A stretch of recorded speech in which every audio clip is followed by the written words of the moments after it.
So I'm in the middle of moving. I find discharge papers. I had this whole plan of doing a whole podcast about how things are not that different 6 years after becoming laryngectomy. And then the most tragic, scary, most terrifying thing that could happen to a laryngectomy fucking happened to me. Let's get into that.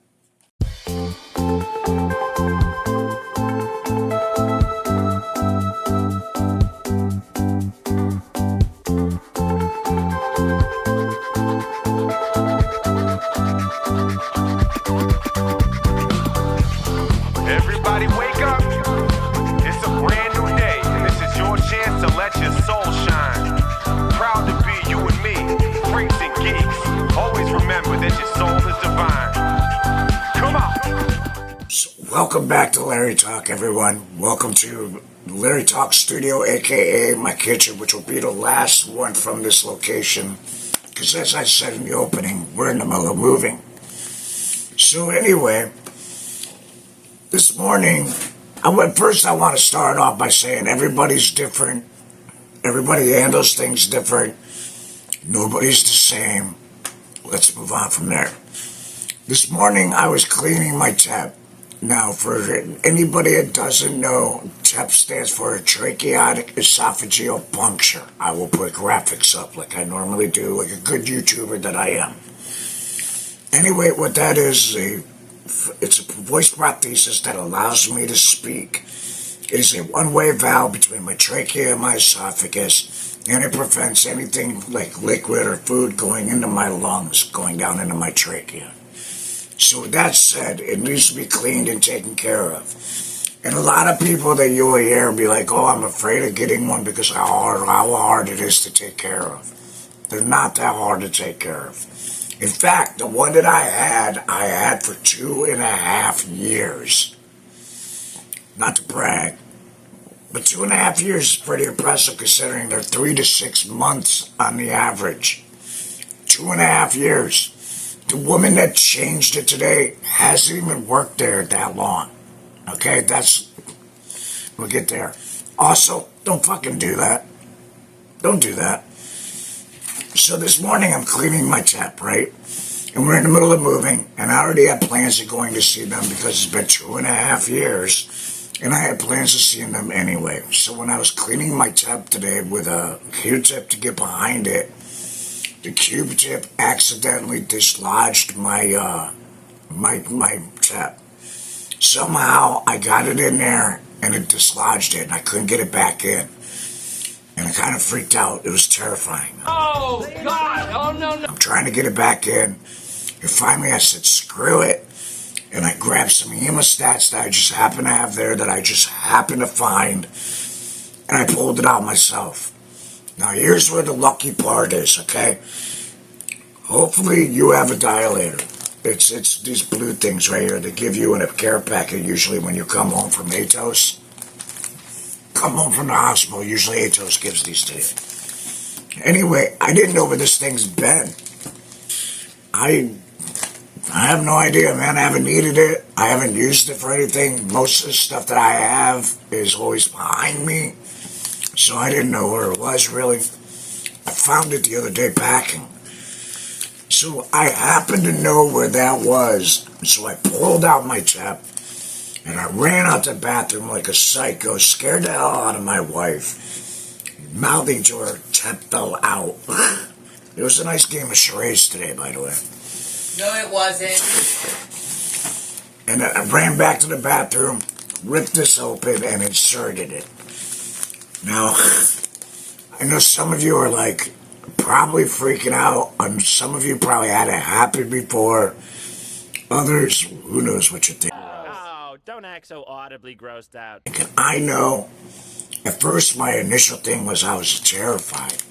But luckily, I remembered this, and I remained calm throughout the whole thing. I inserted this in, and when you put it in, you'll see there's you see a tab right there? That prevents it from going into your stoma. Okay, so you ain't got to worry about it. A lot of people will tape these down, which I originally tried doing. But the first time I coughed, man, it came out. And another thing about these, okay, they're only so your stoma doesn't shrink. or not your stomach, sorry, your puncture doesn't shrink. The puncture that the T.E.P goes into will shrink immediately. So you don't want that. And this will prevent that. As far as preventing leaks, no. I spent a 2-hour drive to Rochester coughing every time I swallowed. I'm drowning.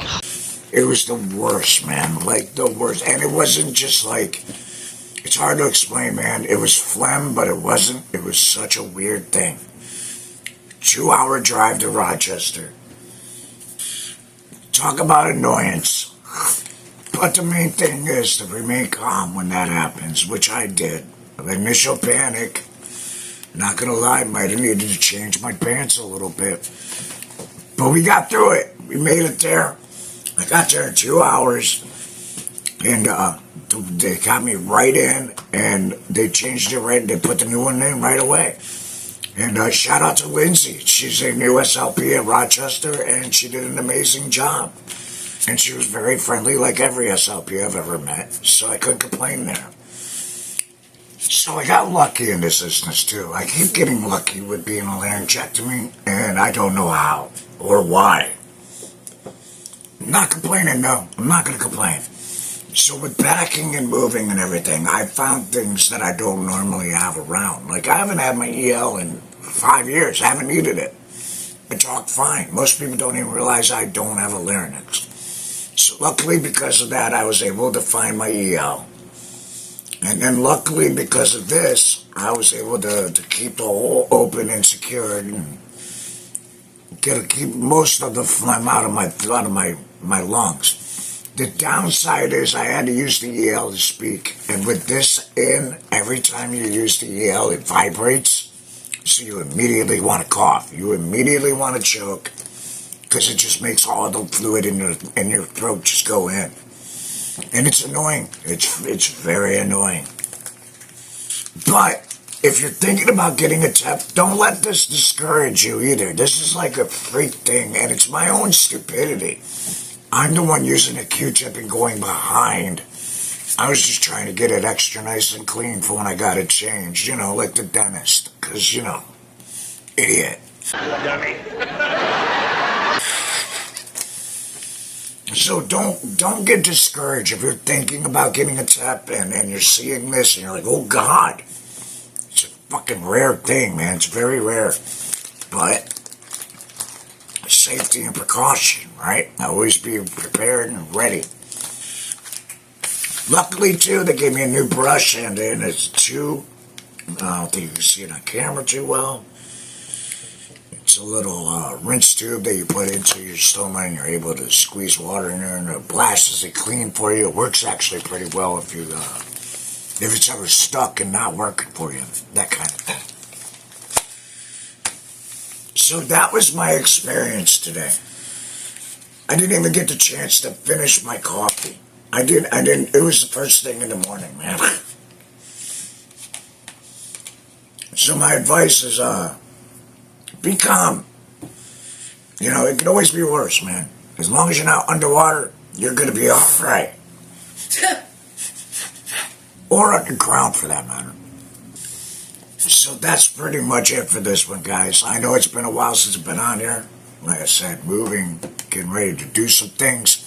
We're heading back to Florida. In case you guys don't know, like, I think I've mentioned it before. The only reason why I came to New York State to begin with was because my father was bad, you know, doing bad, and he eventually passed away. And then I got stuck with this. So it's been a journey. It's been a 10-year journey here in New York. Never wanted to come back. I'm from here. I don't mind it, but I just didn't want to come back.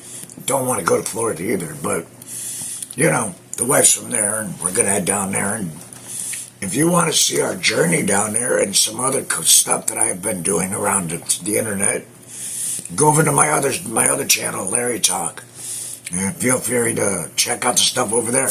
I would tell you to like and subscribe, but you know how YouTube works. It's been 20 goddamn years of YouTube. I don't know why every creator out there is like and subscribe. We know how it works, dude.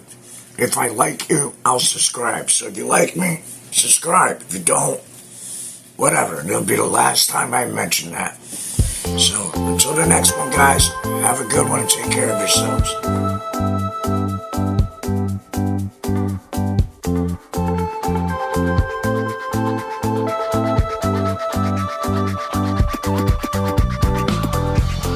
Everybody wake up.